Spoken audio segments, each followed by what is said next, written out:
Gandhi quit India movement first చేశారా లేకుంటే చంపారన్ సత్యాగ్రహం ఫస్ట్ చేశారా? లేదు ఈ రెండు కాదు, ఢిల్లీ మార్చ్ ఫస్ట్ చేశారా? ఈ కన్ఫ్యూజన్ పోవాలి అండ్ ఇలాంటి బిట్స్ ఇంకొన్ని తెలుసుకోవాలి అనుకుంటే ఈ వీడియోని ఎండ్ వరకు చూడండి. సో ఫ్రెండ్స్, ఇప్పుడు మీరు బోర్డు మీద చూస్తున్న ఈ క్వశ్చన్ అనేది 2023 కానిస్టేబుల్ మెయిన్స్లో వచ్చింది. అయితే ఈ క్వశ్చన్లో ఏమని అడిగారంటే, ఇక్కడ జరిగిన ఈ సంఘటనల్ని ఆరోహణ క్రమంలో గుర్తించండి అని చెప్పి అడిగారనమాట. సో ఒకసారి ఇక్కడ ఏమేమి ఉన్నాయో చూద్దాం. జలియన్ వాలాబాగ్ సంఘటన ఎప్పుడు జరుగుతుంది? ఇది 1919లో జరుగుతుంది. అండ్ ఇంకోటి ఏముంది? Option B, Indian National Army సహాయం కోసం సుభాష్ చంద్రబోస్ జపాన్కి చేరిన రోజు ఎప్పుడు వెళ్తారంటే 1943లో వెళ్తారనమాట సుభాష్ చంద్రబోస్ గారు.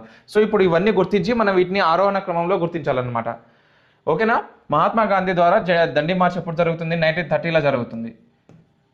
అండ్ మహాత్మా గాంధీ ద్వారా చంపారన్ సత్యాగ్రహం ఎప్పుడు జరుగుతుంది అంటే, ఇది అన్నిటికన్నా ఫాస్ట్ చేసిన సత్యాగ్రహం, గాంధీ గారు చేసిన ఫస్ట్ సత్యాగ్రహం చంపారన్ సత్యాగ్రహం అనమాట.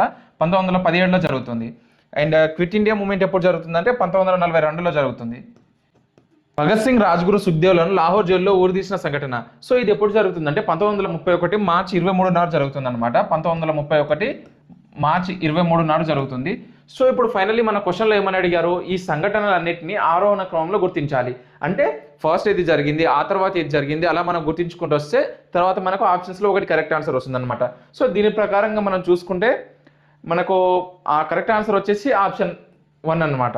సో ఫ్రెండ్స్, మీరు మన ఛానల్ని కొత్తగా చూస్తున్నట్లయితే welcome to the revision up. మనం ఈ ఛానల్లో ప్రీవియస్ ఇయర్లో వచ్చిన ఒక్కొక్క క్వశ్చన్ని ఒక్కో షార్ట్, ఒక్కో రీల్ ద్వారా నేర్చుకోవడానికి ట్రై చేస్తున్నాం. ప్లీజ్ మీరు ఎగ్జామ్స్కి సీరియస్గా ప్రిపేర్ అవుతున్నట్లయితే ఈ వీడియోని లైక్ చేసి మన ఛానల్ని సబ్స్క్రైబ్ చేసుకోండి. ఏదో ఒక రోజు మన ఛానల్ మీ ప్రిపరేషన్కి యూజ్ అవుతుంది. Thank you.